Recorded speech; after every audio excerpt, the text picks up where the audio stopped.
At an elegant table, surrounded by luxury and impeccable appearances, a woman was silently destroyed by laughter and judgments that seemed harmless, but were not. Before a cold husband and a family convinced of their superiority, she heard everything without reacting, as if accepting the fate they had already decided for her.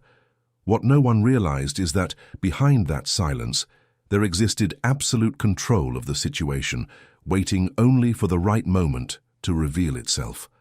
And when the truth finally came to light, there was no room left for pride, only for the crushing weight of the error. Before discovering how a simple dinner turned into the greatest humiliation and the most impactful twist. Don't forget to subscribe for more surprising stories.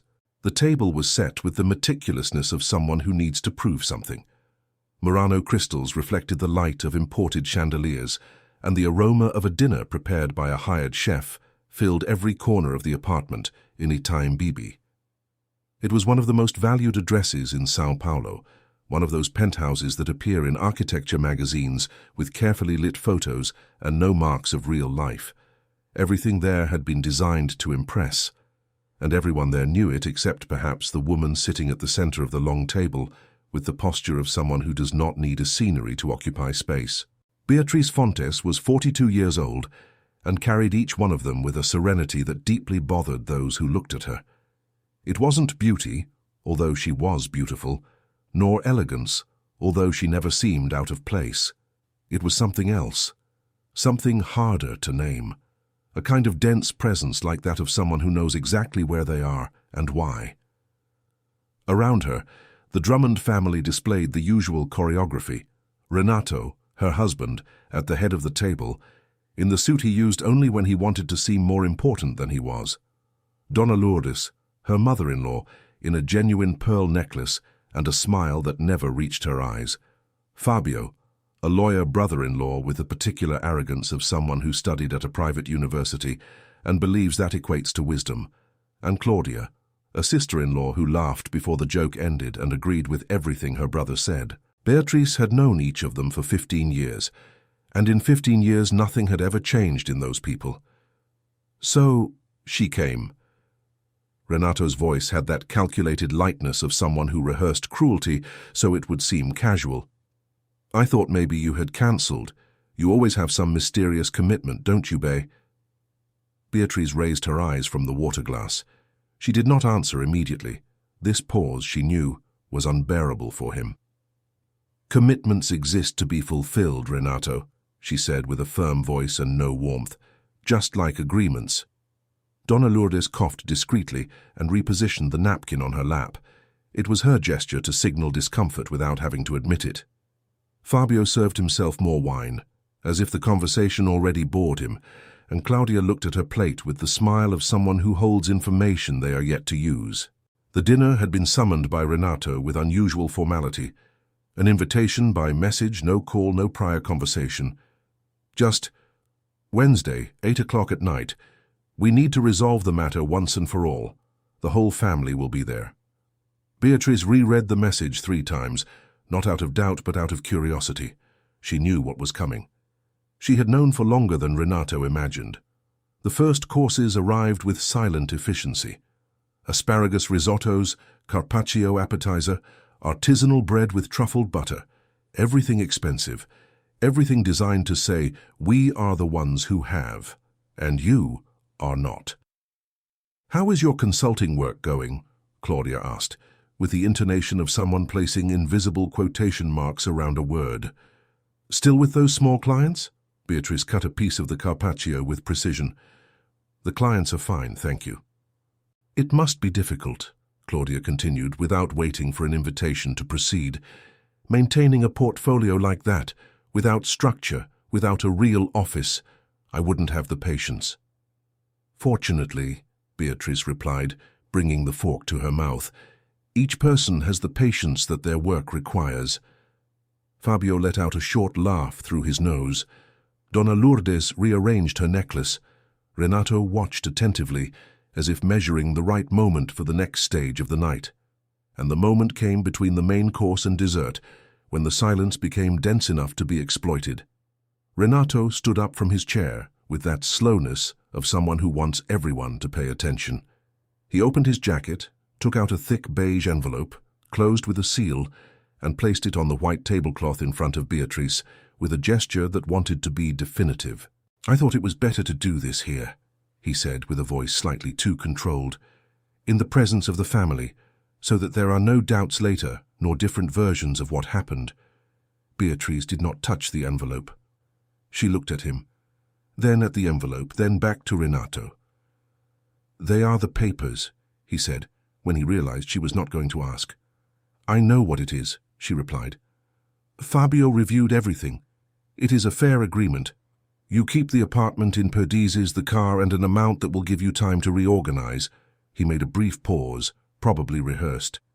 "Considering that you never contributed financially in a significant way to what we built together, I think it is more than reasonable." Donna Lourdes nodded her head as if confirming a sentence she herself had helped draft. "You will be fine, Beatrice," said the mother-in-law with that tone of someone who wants to seem generous while closing a door. "Renato was always very careful with these matters. You will not lack for anything." Claudia's laughter came along with a whispered comment to Fabio, low enough to seem discreet, loud enough to be heard. "She never really worked anyway. It's the best she could expect."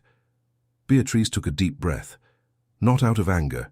It was a breath of recognition, that of someone who confirms a hypothesis they had already tested before. She picked up the envelope, opened it carefully, read each page with attention that no one expected from that situation. While she read, the conversation around her continued, with comments about the apartment in Perdizes, about how much it would cost to renovate it to sell, about the car that was old and would need to be changed soon anyway. Words that mixed, overlapped, each of them carrying the same message underneath. You don't have much to lose, because you never had much.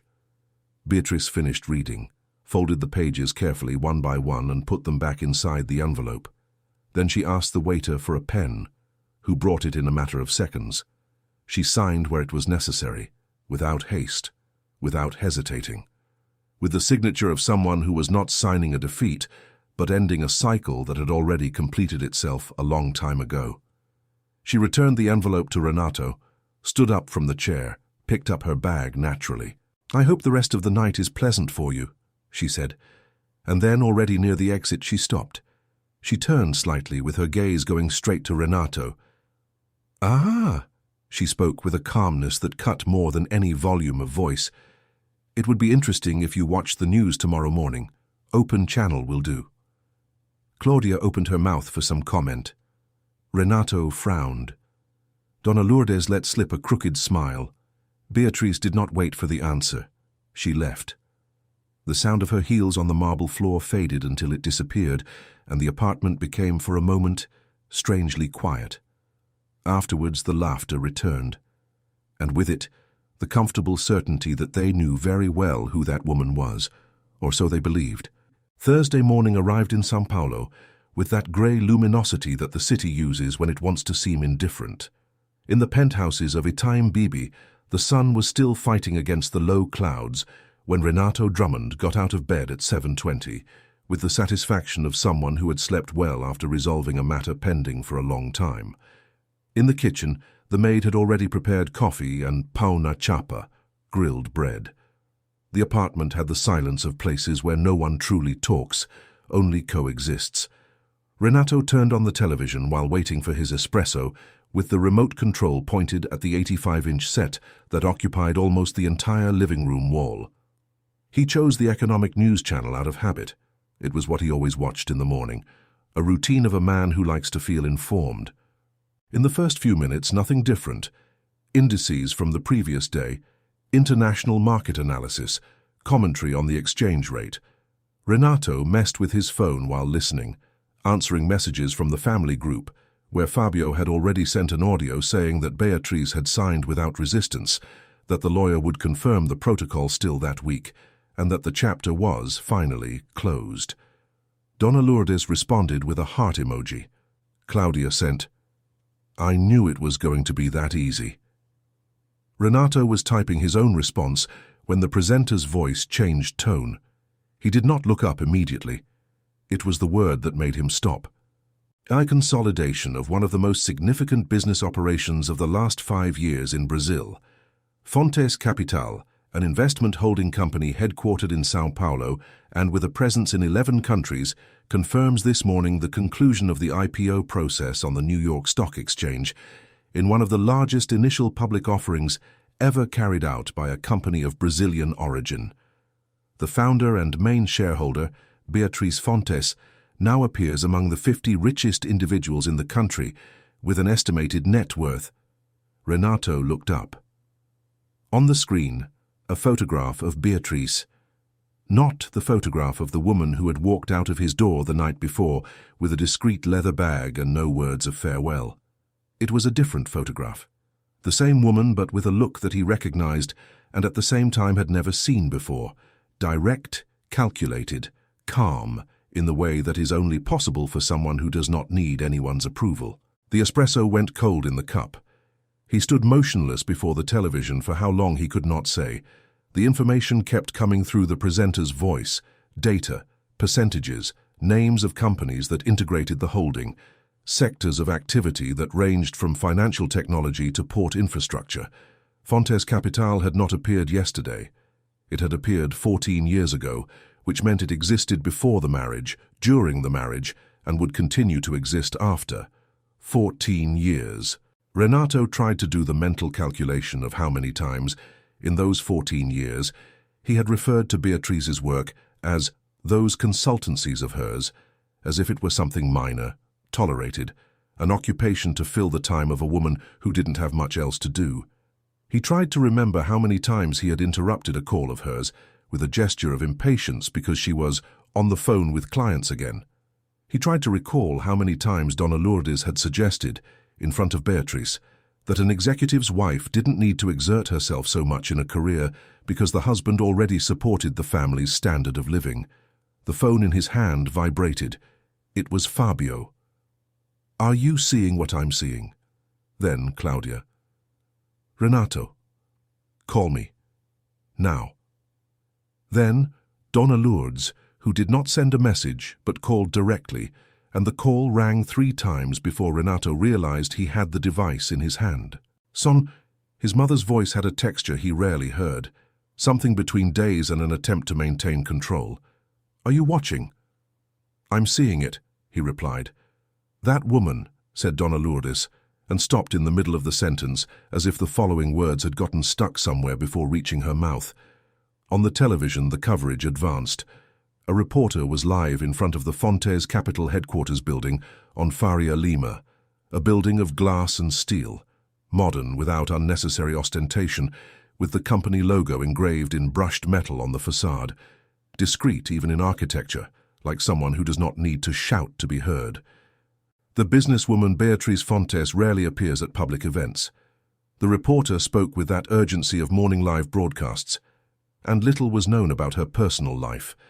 According to sources close to the company, she always preferred that the results speak for themselves. The IPO marks a new phase for the holding which should... Renato turned off the volume. The silence was heavy. He walked to the window.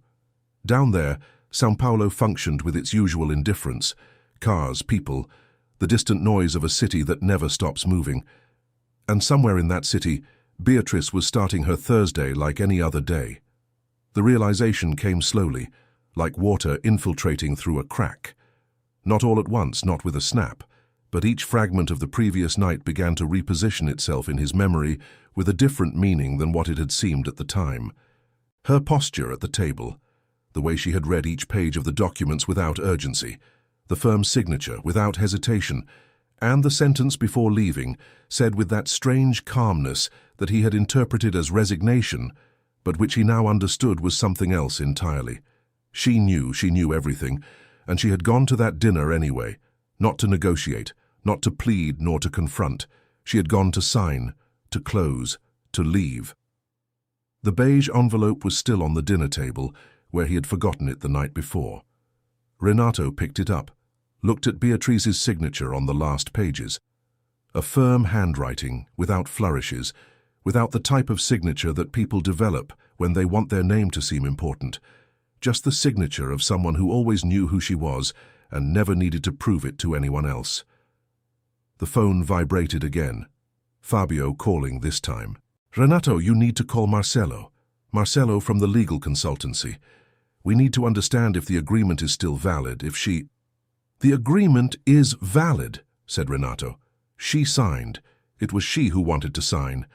But do you understand what this means? She gave up any right over—" "I know what it means, Fabio." There was a pause on the line. "She deceived us," said Fabio, with the anger of someone trying to turn humiliation into an accusation. Renato remained silent for a moment. He looked again at the envelope, thought of the sentence she had said before leaving, thought of the smile his family had given afterwards, certain and satisfied and completely wrong. "No," he replied, more to himself than to his brother. "She never deceived anyone." And it was this realization, more than anything else that morning, that remained weighing heavily. The 14th floor of the Fontes Capital building on Avenida Brigadeiro Faria Lima was different from everything that existed below it, not because of the decoration, which was functional and stripped down, without the excess of glass and leather that executive offices usually use as a language of power. It was different because of the quality of the silence. In there, silence was not the absence of sound, it was the presence of concentration. The people who worked on that floor walked with purpose, spoke when necessary, and the only voice that always arrived with clarity was Beatrice's. She had arrived at 8 in the morning, as always. The receptionist, a girl named Priscilla, who had worked there for 6 years, noticed that the boss had the same expression as any other Thursday. Neither lighter nor more tense. The same. This, in itself, was already an answer to the questions Priscilla didn't know if she could ask, because the office was already buzzing when Beatrice crossed the main entrance. The monitors on the desks displayed the news channel. 2 analysts talked in low voices near the pantry. The financial director, Eduardo Sampaio, a 51-year-old man with grey hair and the kind of calmness that comes from having crossed real crises, waited near the meeting room with a folder in hand and an expression that said a lot without needing words. "The coverage started earlier than we expected," he said, following Beatrice's step toward her room. "The international channel picked it up before 7. "It was scheduled for tomorrow," she replied. "The NYSE confirmation leaked last night. We think it was someone from the coordinating bank. It doesn't matter." She opened the door to the room and entered without stopping her pace. "The result is the same. It anticipated by 1 day, not a month." Eduardo entered behind her and closed the door. Beatrice's room had a floor-to-ceiling window with a view of Faria Lima, and at that hour the avenue was already congested as usual. São Paulo never waited for anyone. "The calls have already started," he said, placing the folder on the desk. "Investors, press, 2 ministries, and the communications office wants to know if you're going to give interviews. The note we prepared is sufficient for today." She sat at the desk and opened the laptop. "The interviews follow the schedule we planned for next week." Eduardo nodded, but he remained standing, which meant there was more. "There's something else," he said, his voice a tone lower. "It has already reached me that some outlets are trying to find information about your personal life, the divorce." Beatrice did not look up from the monitor. "Let them come. There is nothing I need to hide, and nothing they can use." "Are you sure that signing yesterday was the right moment?" She stopped, looked at Eduardo. He was one of the few people in the world to whom she allowed this kind of question, not because she needed validation, but because Eduardo had been by her side since the beginning, when Fontes Capital was just a name on a piece of paper and an initial capital that most people would consider insufficient for anything serious. "It was the exact moment," she said. "Nothing of what was signed yesterday changes anything of what we built. The corporate structure guaranteed that years ago. You know that." "I know, I just want to be sure you're okay." Beatrice looked at him for a second longer than usual. It was a form of gratitude she didn't express with many words. "I am," she replied. "Have the coffee sent up and pass me the agenda for today's meetings." Eduardo left. Beatrice remained alone for a few minutes, which was rare on that floor. She took the opportunity to look out the window. Outside, São Paulo moved with its characteristic brutality, indifferent to what happened on the upper floors. It was exactly that which she had always appreciated about the city, indifference as a form of freedom.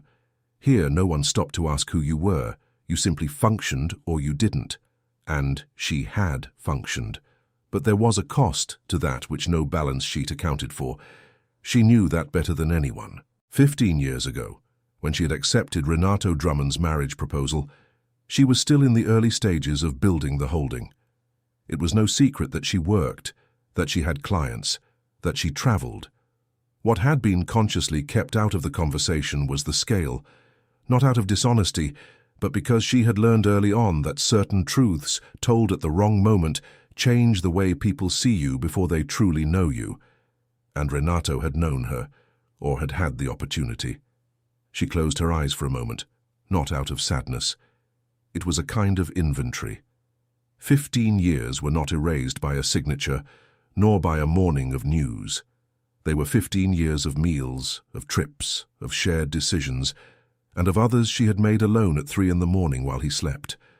15 years of a life that had been real, even if built on a fundamental misconception that he had chosen her, and not an idea of what she should be. The phone on the desk rang. It was Priscilla. "Beatrice, sorry for the interruption. There is a call on the external extension. The person says she is your sister." Beatrice opened her eyes. "Put it through." Marina's voice arrived even before the silence of the connection ended. "Bay, I'm seeing everything here. How are you?" "Well." "You know that well is not an answer, right?" "It's the answer I have now." A pause. Marina was 6 years younger and had inherited from the same family the capacity to understand what words did not say. "Did he call you?" "No." "He will call. Perhaps." "And when he calls?" Beatrice looked again at the window. A bus stopped at the traffic light down there, a woman waiting on the sidewalk with a bag on her arm. The small life that always happens while the big stories are resolved on higher floors. "When he calls," Beatrice said, with that calmness that Marina knew and that sometimes scared her, "I will hear what he has to say, and I will answer with the truth, as I always did." "You were never completely honest with him, Bay." "I was honest about who I am. What he chose to see or not see was his decision." There was a longer pause this time. "You are hurt," Marina said softly. "I am free," Beatrice replied. And there was a difference between the two things that she already knew since the previous night, sitting at that dinner table while the Drummonds built their last scene of superiority. Hurt belonged to the past. Freedom belonged to the now, and the now had already begun. Renato Drummond spent the entire morning trying to find something to do. This discovery, that he didn't know what to do with himself when the plan he had built began to show its cracks, was more uncomfortable than anything else the morning had brought. He had called Fabio, then his personal lawyer, then a friend from the golf club who worked in the financial market and could confirm, from a technical perspective, what the television was saying. Each conversation ended with more information than the previous one, and all pointed in the same direction, which was, fundamentally, that Beatrice Fontes was not who they had decided she was. Fontes Capital was real, the 11 countries were real, the value of the IPO was real, with analyses from international banks to corroborate every number. And the hardest thing to process, the company existed since before the marriage. Beatrice had entered that relationship already being who she was. She had left being exactly the same person. What had changed was only the willingness to continue maintaining a structure that had stopped working. At 11 in the morning, Renato was in his office on the 32nd floor of a building also on Faria Lima, about 800 meters from the Fontes Capitol building. This geographical proximity that he had never noticed now seemed like an irony the size of São Paulo. The door to the room opened. It was Tatiana, his assistant for 4 years. "Renato, the HR director of Vasconcelos and Associados, returned the call. She says that—" "Cancel it." Tatiana hesitated. "Is everything okay?" "Cancel the afternoon meetings." He looked at her. "And if anyone calls asking for me, say I'm in an external meeting." Tatiana left without asking anything else, which was one of the reasons why he had hired her. Renato remained alone. He turned the chair slightly to look out the window. São Paulo spread out in all directions with that peculiar insolence of a city that grew without planning and learned to function like that anyway. He had been born in this city. He had built his career here.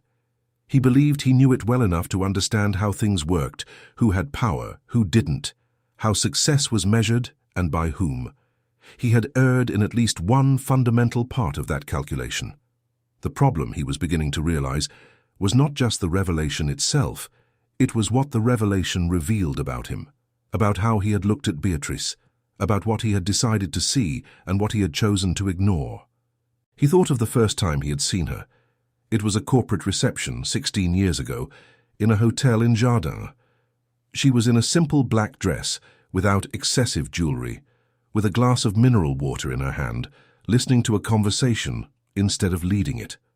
There was something about her that had intrigued him exactly because of that. The stillness. It was unusual in that environment where everyone competed for an audience. He had approached. She had responded with intelligence and precision to everything he said, without trying to impress, without playing the game everyone played in that type of event.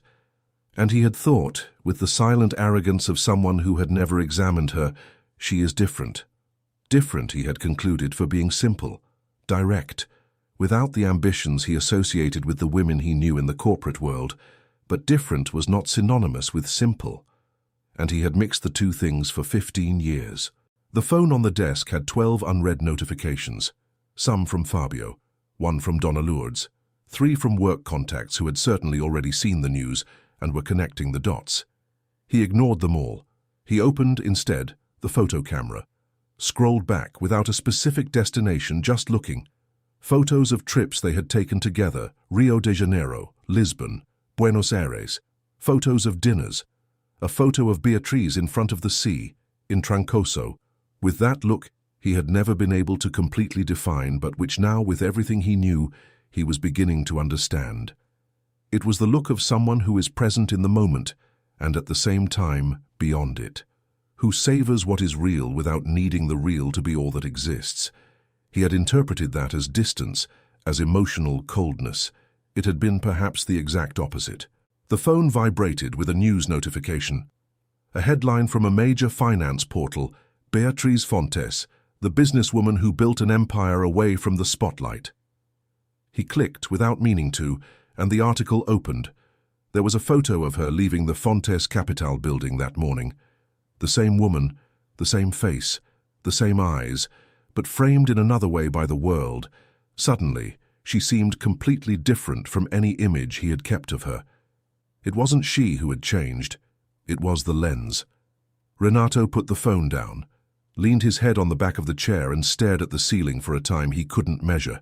Inside him, something he didn't yet know how to name properly was moving, a discomfort that wasn't anger and wasn't sadness, but had elements of both mixed with something harder to admit. Regret. Of the kind that has no simple solution, because what was done cannot be undone. The comments at the dinner table, the years of veiled condescension, the way he had let his mother and siblings build a narrative about Beatrice without ever having the decency to question that narrative. And the heaviest part of all, it had been she who had chosen to leave in silence. She had had all the tools to humiliate him, to publicly expose the situation in a way that would leave him in a ridiculous position before anyone who knew them. And she hadn't used any of them. She had signed, said a single enigmatic sentence, and left. At 2 in the afternoon, after hours without being able to concentrate on anything useful, Renato picked up his phone and opened the conversation with Beatriz. The last text exchanged between them was from 15 days ago, something about a condo bill. Before that, there was a sequence of practical and functional exchanges that, looking now, didn't seem like the conversation of a couple, but the correspondence of 2 partners who had already resigned themselves to the distance.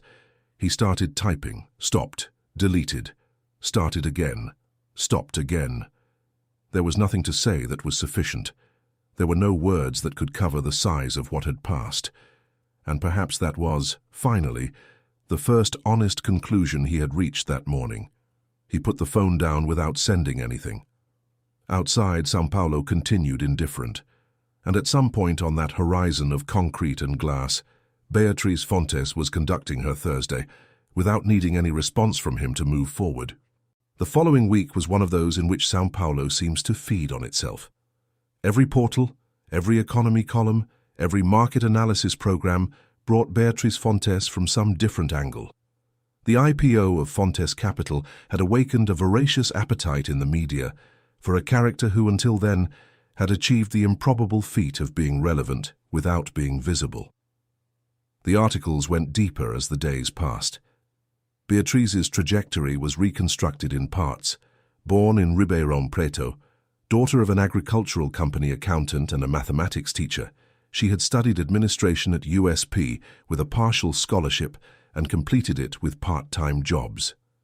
Her first years in São Paulo were in financial consulting for small and medium-sized companies, the type of work no one looks at as glamorous, but which builds brick by brick an understanding of how money works in practice, outside of classroom models. Fontes Capital had emerged as a participation holding after she identified, at age 28, a window of opportunity in the logistics infrastructure sector that no one in the market seemed to have perceived with the same clarity.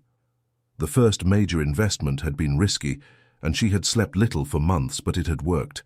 And after the first, the second became easier to structure. And after the second, the logic had begun to multiply. None of these articles mentioned Renato Drummond by name. Some outlets cited in a peripheral way that she had recently separated, but without details.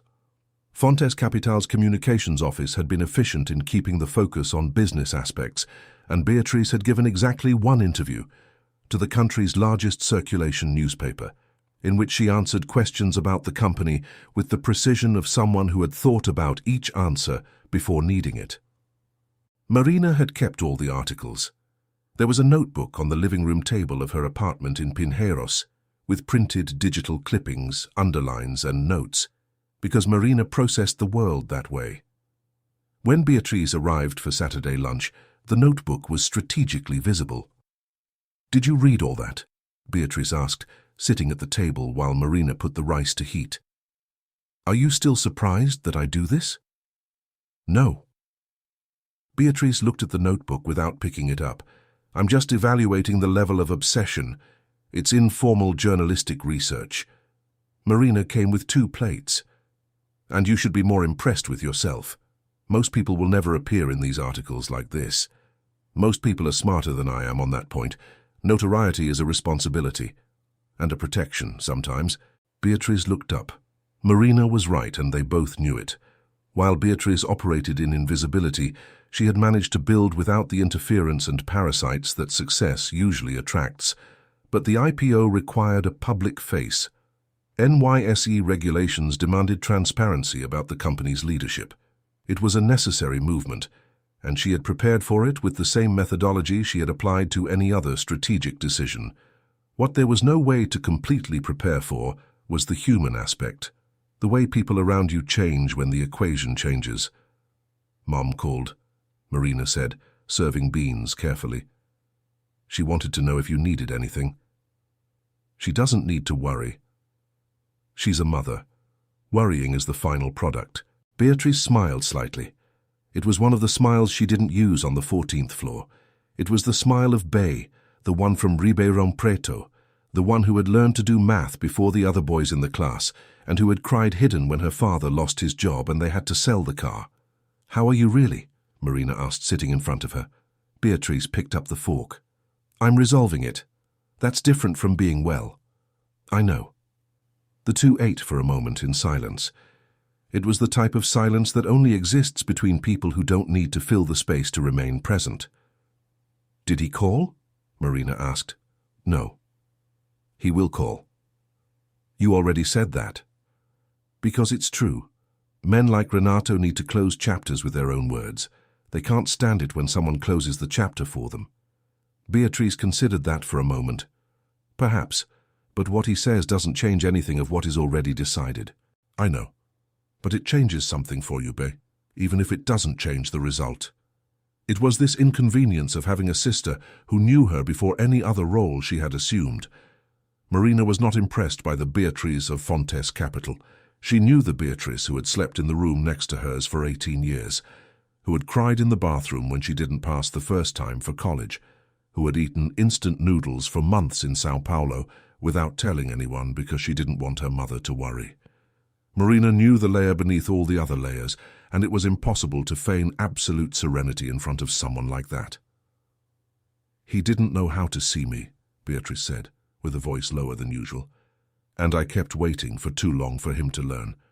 "Why did you stay so long?" Beatrice put down the fork. She looked at the notebook on the table, at the articles, at the photos of her in interviews, at the numbers that had become public. She thought of how many times she had arrived home after a decision that had moved tens of millions of reais and found Renato watching soccer, which was his legitimate choice but which had never been accompanied by a real question about her day. "Because I thought there was something there," she replied honestly. "And because failing in that kind of evaluation is human, even for those who get it right in other contexts." Marina reached her hand across the table and touched her sister's arm for a second. It had been their gesture since they were little, short, direct, without excess drama. "What comes now?" Marina asked. "What always comes? Work." Beatrice resumed her fork. "We have 3 acquisitions under analysis.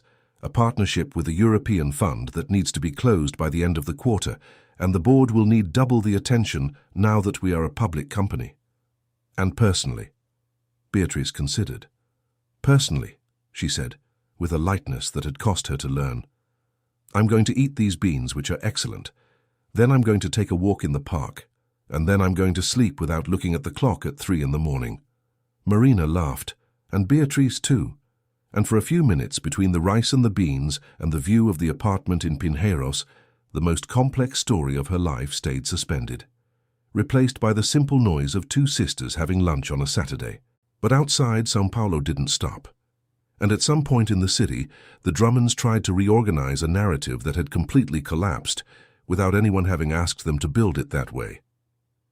Renato's call arrived the following Tuesday at 18:42. Beatrice was leaving a meeting when the phone vibrated in her blazer pocket, and she saw the name on the screen for a second before deciding to answer. "Beatrice. Renato." There was a pause. She waited, with the patience of someone who knows the pause belonged to him. "Do you have time to talk?" Renato's voice had a different texture than usual, less the polish of an executive accustomed to leading meetings, more something he probably hadn't recognized in himself for a long time. "I have 15 minutes, she said. "Then I have a call with Lisbon." 15 minutes. He took a deep breath. "Can it be in person?" Beatrice stopped in the hallway.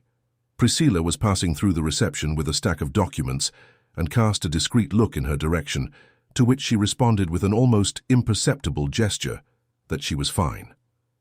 "Where?" Beatrice asked. Renato suggested a cafe in Itaim, neutral, public, without the symbolic weight of either of their apartments. It was a choice that revealed more awareness than she had expected from him at that moment. They met 40 minutes later. Beatrice arrived first and ordered a coffee. Renato arrived 2 minutes late, which for him was atypical. He was in a different suit than the one he used on workdays, a choice that also said something. He sat in front of her. For a moment neither of them spoke. It was the first time they were in the same space since the dinner, and the weight of that night still occupied the air between them like something physical. "I wanted to apologize," he said.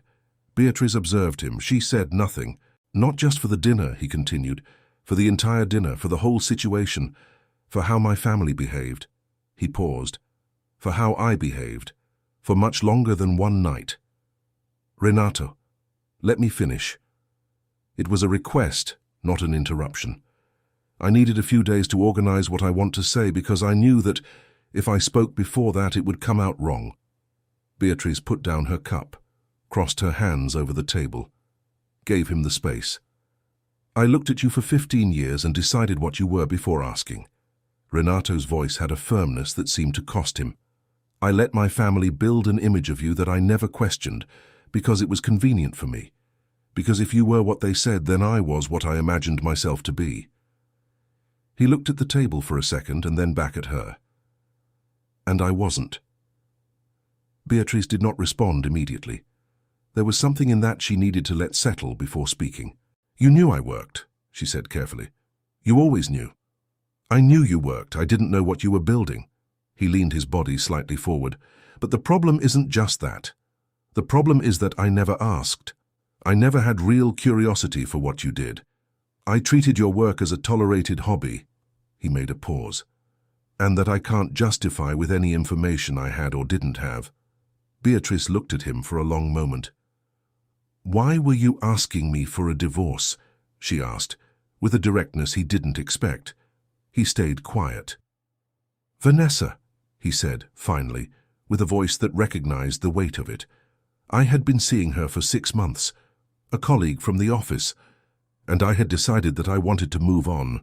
Beatrice did not show surprise, and Renato realized at that instant that she probably already knew, not in the same way he had discovered Fontes Capital, not through television or headlines, but the way that people who pay attention always know, by the small changes in behavior, by the times that don't match up, by the eyes that avoid. "So you knew," he said. "I suspected," she replied. "But that wasn't what mattered to me. What mattered to me was that we had already lost each other long before Vanessa. The honesty of that weighed more than any accusation." "Yes," he admitted. "It's true." The coffee grew cold between them while São Paulo continued outside, in the rhythm that never stops, with people passing on the sidewalk, cars in line, lives crossing and uncrossing with the haste the city demands. "I didn't reveal the scale of the company during all those years," Beatrice said with a balanced voice, "because I learned early on that certain truths change how people treat you before they know you. But that is not excuse enough for 15 years of silence. I should have tried to show you who I was in a different way, and I didn't try." "Why?" she considered. "Because a part of me knew it wouldn't work, and I preferred to continue than to confirm it. It was a confession that cost her." He recognized that. "We were two cowards in different ways," Renato said, with a simplicity that did not try to absolve itself. Beatrice looked at him, and for the first time since the dinner, there was something in the space between the two that was not resentment nor calculated distance. It was the recognition of two people who had erred, each in their own way, within something that had been real, even if it hadn't lasted. "The agreement remains valid," she said. "I don't want anything of what was agreed that night, the apartment in Perdizes, the car. None of that. You can keep what you want." Renato opened his mouth to say something. "It's not generosity," she anticipated. "It's that I don't need it. And I never needed it." "I know," he swallowed. "That is exactly what I needed days to understand." Beatrice picked up her bag. She left a folded note on the table to pay for both coffees without a dramatic gesture, just the habit of someone who does not leave a pending bill. "Take care, Renato," she said, standing up. He stayed seated for a moment, looking at her as she prepared to go. There was something he still wanted to say, but that he realized he didn't have the right words to formulate. Perhaps because the right words didn't exist. Perhaps because some things are only understood after time passes. "Beatrice," he called, before she moved away. She stopped, looked back. "Those who diminish others are never prepared to deal with the truth." He repeated the words she had said to the reporter in the interview. "It took a few days for me to understand that you were talking about us too." Beatrice stared at him for a second. "I was talking about everyone," she said, "including myself." And she left.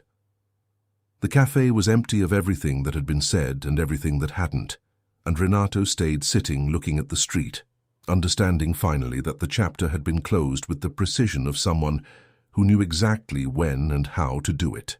Donna Lourdes Drummond had never been the type of person who admits being wrong easily. At 73 years old, she had built around herself an armor of certainties that she called values and that the people closest to her recognized as rigidity. She had educated her children in that logic, had maintained her marriage within it for decades, and had evaluated the people who entered the family with the coldness of someone who decides what has value before opening it for examination. Beatrice had been classified from the beginning. Without apparent large family wealth, without the name that meant something in the circles Donna Lourdes frequented, without the pedigree history that, for her, distinguished what was solid from what was provisional. Beatrice's work had been tolerated as an occupation, never as an identity, and when the marriage had started to show cracks, she had assumed, with the naturalness of someone who doesn't question their own conclusions, that the fault lay with the woman who had never completely belonged to that world. Thursday morning had knocked down that structure with the brutal efficiency that only facts are capable of exercising. She had not slept well in the following nights, and she had not said that to anyone because admitting insomnia was admitting disturbance, and disturbance was admitting that something had shaken what should be unshakable. On Wednesday afternoon, 10 days after the dinner, Donna Lourdes asked the driver to take her to the apartment in Perdizes. Not her own, not Renato's. Beatrice's. The one that had been part of the divorce agreement, and that Beatrice had, according to Renato, formally refused through a letter to the lawyer. She was not announced. She had not asked for permission. She had simply gone, as she had always done, with the certainty that the world organized itself according to her presence. The intercom rang and Beatrice answered. There was a 3-second silence when she heard her mother-in-law's voice. "Can I come up?" Donna Lourdes asked, with a voice that had something different from the usual. It wasn't supplication, which would be impossible for her. It was something else, a kind of doubt about her own right to be there. "You can," said Beatrice. The apartment in Perdizes was different from what Donna Lourdes had expected. It wasn't that of a woman who had been left behind. It was clean, organized, with books on shelves and plants that indicated someone cared about the maintenance of daily life. There were work papers on the living room table, an open laptop and a half-finished cup of coffee. The place of someone who works at home on weekends, not out of obligation, but by choice. Donna Lourdes entered, looked around, and said nothing for a moment. "Do you want to sit?" Beatrice asked. The mother-in-law sat on the sofa with the usual posture, but there was something different in the tension of her shoulders. Beatrice sat in the chair opposite and waited.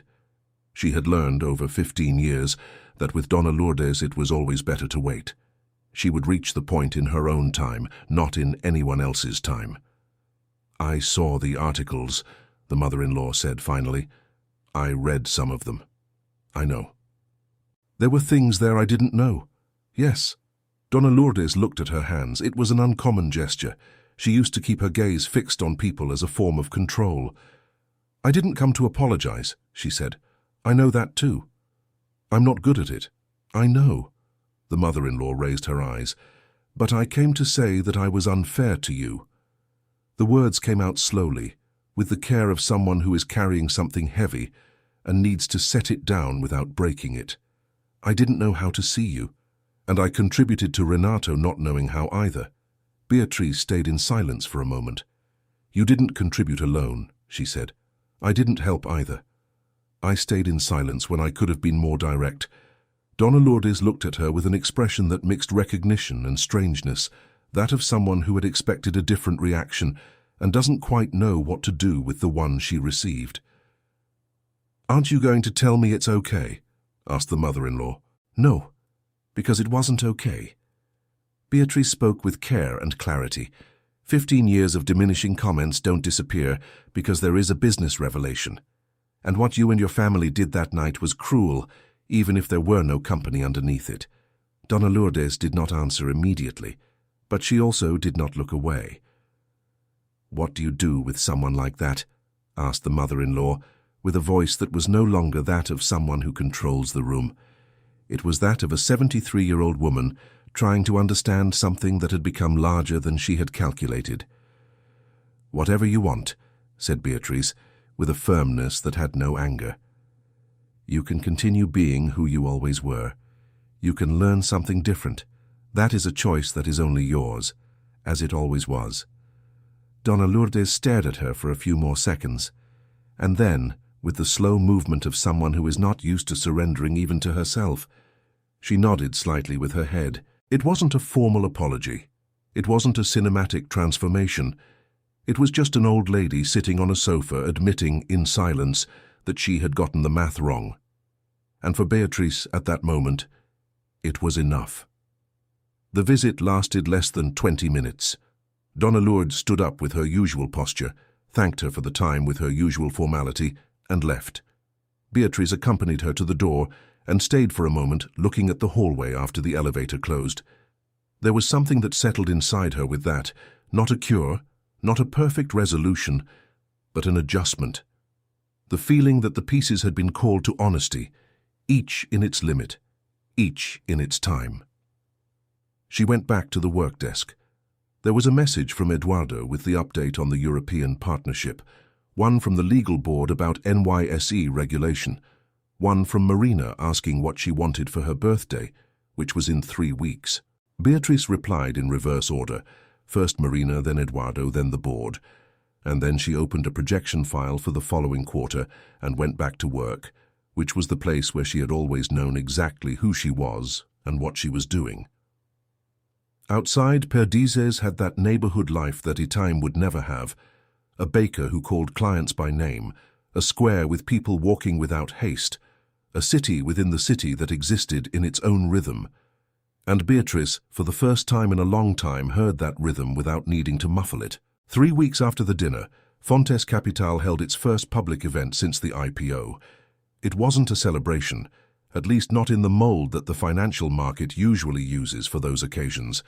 No cocktail party, no guest list that serves more as a demonstration of status than of real relationship.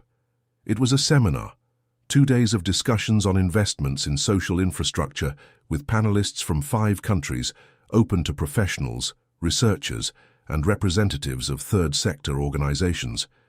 It had been Beatrice who had insisted on this format when the communications team presented other options. "A party celebrates the past," she had said in the planning meeting. "This celebrates what we are going to build." Eduardo had noted the sentence without comment. It was the kind of thing he had already learned, over 14 years, not to discuss. The event took place in a convention center in the expanded center of São Paulo, and the 2 days were dense. Beatrice led the opening with a 40-minute talk that didn't have the tone of a corporate speech. It was closer to a class, with data, concrete examples, questions she herself raised without giving ready answers. The auditorium stayed in silence of the kind that indicates real attention, not courtesy. At the end of the second day, when the chairs began to empty and the organizing team collected the materials, Beatrice stayed for a moment on the empty stage. It was a habit she had developed over the years, staying for a few minutes in spaces after people leave, as if she needed the silence to consolidate what had happened in them. Eduardo approached from the side aisle. "How do you evaluate it?" he asked. "Good," she said. The conversation about port concessions in the second panel was more productive than I expected. People stayed past the time, that's a sign. "Yeah," she went down the stage steps. "And did the European Fund confirm their presence for the next meeting?" "Confirmed. Monday at 10. Beatrice nodded. There was something different about her in those days, a lightness that Eduardo observed without naming. It wasn't euphoria. It was more the quality of someone who had removed a weight they had carried for too long and discovered that walking without it was possible. In the exit corridor, a young journalist waited for her with a notebook in hand and the kind of anxiety that the profession produces in the first years. "Beatrice, could I ask you a question?" The girl spoke fast, like someone who knows the window is small. "I'm from the Economy and Future portal. It's not for the main article, it's for a monthly column we do about female trajectories in the capital market." Beatrice stopped. "One question," she said. The journalist took a breath. "In all the articles of the last weeks, this issue of you having operated discreetly for so long always appears. Without appearing, without giving interviews. Many people interpret this as strategy, but I wanted to know if there was any more personal reason behind it." Beatrice looked at the girl for a moment. There was an honesty in the question she appreciated, that of someone who is truly asking, not building a prior narrative. "Several years ago," Beatrice said, choosing her words carefully, "I learned that when people know the size of what you have before they know you, they see you through the size, not through who you are. This changes the quality of all relationships, professional and personal." And was it worth it? The discretion? It was worth it to build the company. Beatrice made a pause. For other things, not necessarily. There are situations in which silence protects but also prevents. That is a balance that each person needs to find for themselves. The journalist noted it down, thanked her, and Beatrice followed through the corridor with Eduardo. "You had never said that before," he commented, in a low voice. "I hadn't been asked like that before," she replied. Outside, São Paulo received the end of the day with that golden and polluted light that the city uses when it wants to seem softer than it is. Beatrice stayed for a moment on the sidewalk before entering the car. There were people leaving the event, groups that continued conversations they had started inside, people exchanging cards, the kind of connection that happens when the subject truly matters. She thought for a brief and precise instant of how she had arrived there. Not the corporate path which she knew by heart, but the other one. The one that didn't appear in any balance sheet, that of choices made in silence, of years lived within a structure that had become too small, of nights when she had arrived home with decisions of tens of millions of reais in her head and found an environment that had never asked about any of them. There was a mistake she had made in those years. Not that of hiding the company, which had its legitimate strategic reasons, but that of confusing independence with isolation. She had built her professional life with partners, with teams, with people she had learned to trust. But her personal life had been conducted in absolute silence, as if vulnerability were a crack instead of a foundation. That was what had cost the most. The phone vibrated. It was Marina. "Your birthday is in 2 weeks. Tell me what you want, or I'm going to make decisions alone, and it won't be pretty." Beatrice smiled, typed the answer while entering the car. "Lunch, just the two of us, in Ribeirão, at Mum's house." Marina's response took 30 seconds, a heart emoji, and then, "That I can do." The car moved in the afternoon traffic. Beatrice put the phone on her lap and looked out the window at the city she had chosen, which had charged its price and which had also, over years, made her build something that she herself sometimes couldn't completely comprehend. She hadn't reached where she was by being invulnerable. She had reached it by being persistent, even when she had erred, even when she had chosen silence when she should have chosen the word, even when she had stayed in a place that had stopped making sense because it was easier than facing the uncertainty of the next. The next had arrived, and it was cleaner than she had imagined. Eduardo, in the front seat, went on reviewing messages on his phone with the usual efficiency. In the back, Beatrice closed her eyes for a few minutes, not out of tiredness, but of recognition. The kind of pause one takes when reaching a place after a path that was longer than necessary, but which was, despite everything, the path. And there is something that only those who have already arrived know, that the value of the destination is not only in the destination. It is in everything that was understood along the way. Ribeirão Preto in October has a different light than São Paulo. It is more direct, warmer, without the mediation of buildings that filter the sun before it reaches people. Beatrice arrived on a Friday afternoon by car with a small suitcase and the laptop because she had learned with the years that work and rest could coexist as long as she chose the limits. Her mother's house was the same as always, a construction from the 80s in the Ipiranga neighborhood, with the front garden that her mother cultivated with the discipline of someone who believes that flowers need daily attention to bloom. The bougainvillea that had been planted when Beatrice was 12 now took over the entire side of the wall. Time had passed through there with generosity. Helena Fontes was 68 years old and had the type of presence some mothers develop, a mixture of calmness and vigilance, as if they were always ready to protect without needing to announce they are doing so. She opened the door before Beatrice rang the intercom, which was a tradition. "You are thinner," her mother said as a greeting. "I'm the same," Beatrice hugged her. "You say that every time." "Every time it's true." They went in. The house smelled of coffee brewed a little while ago, and of something baked that Beatrice couldn't identify immediately, but which she recognized as being from Saturday, because her mother baked on Saturday since she could remember. "Marina arrives tomorrow morning," Helena said in the kitchen. "She said she's coming by bus because the flight got expensive. I'll pay for her flight." She didn't want it. Beatrice smiled. Marina and her refusals. It was a familiar language. The weekend settled in with a slowness Beatrice had forgotten was possible. Long lunch with dishes her mother had cooked from memory, without a recipe, because some things are learned in the body and not on paper. Conversation without haste, without an agenda, without the rhythm of meetings that structured the days in São Paulo. Marina arrived on Saturday morning with a bag of sweets from Ribeirão and different hair, which the two commented on for longer than necessary, which was exactly how much time those conversations need. On Sunday morning, while her mother still slept, Beatrice sat on the back porch with a cup of coffee and the paper notebook she had brought in her suitcase. Not the laptop, the paper notebook which she used to write things that were for no one else. There was an entry she had started on the night of the dinner, before leaving for Itaim Bibi, and which she hadn't finished. She opened it now. She had written, "Today ends what should have ended before, not with anger, with recognition that some structures stay standing more by habit than by strength."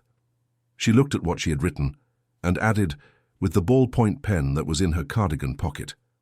But the habit was not empty. There was something real there at some moment, even if it became smaller than the silence around it. This is not a contradiction. It is just how things are. She closed the notebook, stayed for a moment looking at her mother's garden, a mango tree in the back that had given fruit in abundance that year, according to Helena, a stray cat that had adopted the family without being invited and that slept on top of the wall with the indifference worthy of cats, the blue of the October sky that only exists in that part of Brazil at this time of year. Marina appeared at the porch door with a cup in hand. "Already working?" "No, just thinking." "That's more dangerous." Beatrice laughed. Marina sat in the chair beside her. For a moment the two stayed in silence looking at the garden. It was the silence of Sunday morning, which has a different quality than any other silence of the week. "How are you now?" Marina asked. "For real, without the executive version," Beatrice considered. "I'm starting," she replied. "Starting what?" "I don't know exactly." It was an honest answer. "But it's different from continuing. Continuing I already knew how to do. Starting is another skill." Marina looked at her with that look of a younger sister who had grown up observing the older one and had learned to read what was behind the words. "You will learn," Marina said simply. "Probably." The mother appeared at the door with an apron and her hair combed, which was always the first thing she did upon waking. "Breakfast is ready. Are you coming?" The two stood up. Beatrice passed by her mother, who touched her lightly on the shoulder as she passed, her gesture brief and solid like a signature. Inside, the table was set with everything Helena believed a Sunday breakfast deserved. Corn cake, bolo de fubá, homemade bread, cheese, guava paste, scrambled eggs, and that butter that only existed in Ribeirão. At least, that was what her mother claimed. Beatrice sat down. Marina sat in front of her. Helena stood for a moment, looking at her two daughters at her table, and there was in her expression the particular satisfaction of people who build their happiness with the things they have around them. Beatrice Fontes's story had not ended at that Sunday breakfast. It had only reached a point where she could pause and look at what had been built, what had been lost, and what was still entirely ahead of her. The coming months would bring negotiations, the board of directors that needed to be structured for the new phase, partnerships that were still hypotheses and needed to become reality. But at that moment, the Beatrice sitting at her mother's table in Ribeirão Preto was not the founder of Fontes Capital, nor the woman who had signed a divorce with the serenity of someone who closes what was already closed. She was simply Bay, the one who had grown up in that house, the one who had learned to do math before everyone else, the one who had left for a big city, with the kind of determination people recognize only later, when the results arrive, but which she herself had carried, since always without needing anyone to name it. This woman existed before any company, before any marriage, before any dinner with Murano crystals and a hired chef, and it was this woman who was going to continue, because those who do not make noise do not need noise to exist. They already exist. They have already built. They have already decided, and when they reach the moment of departure, they depart whole, without leaving anything that is theirs behind. Beatrice picked up the slice of corn cake, looked at her sister, looked at her mother, and began another day. Dear listeners, we have reached the end of the story of Beatrice Fontes, a woman who built a whole world while the world around her insisted on not seeing her. If this journey touched something in you, be it by recognition, by emotion, or by the silent strength of a woman who never needed applause to continue, then it did what it was meant to do. Stories like this exist to remind us that the most extraordinary people do not always arrive announced. Sometimes they arrive in silence and depart, leaving everything transformed. If you want to continue on this journey of stories that move, that provoke, and that stay with you, subscribe to the channel now. Each subscription is a sign that you value real stories. Leave your like, because it helps these stories reach those who most need to hear them. And tell us in the comments, which character stayed most in your memory? Beatrice, who never needed to prove anything. Marina, who always knew the truth before everyone else. Or perhaps Donna Lourdes, who reached in the end the limit of what she could admit. The conversation continues there, and we wait for you. End of the story.